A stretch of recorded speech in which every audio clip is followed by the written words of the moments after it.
না তো কেউ ডয় নাই, ওই নীরবের ডয় হয়েছে। নীরব তুই এই মাসের বেতন দিছিলি? স্যার আমি 1 মাসের বেতন অগ্রিম দিয়া রাখি, আমার সব ক্লিয়ার।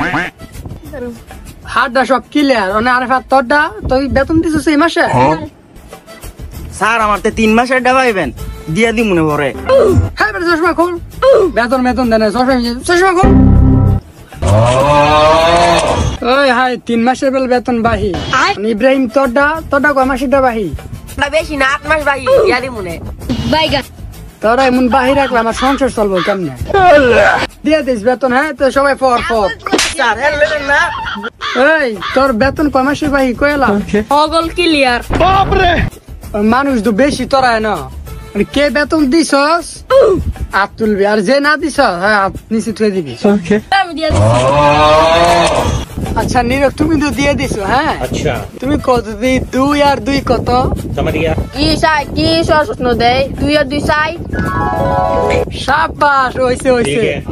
এখন মোস্তাকিম তুমি বলো তো 3 আর 2 কত? 3 আর 2 5। স্যার কি সহজ প্রশ্ন দেয়? আর 2টায় আমার বেতন ক্লিয়ার করছে, প্রশ্ন ক্লিয়ার হয়েছে।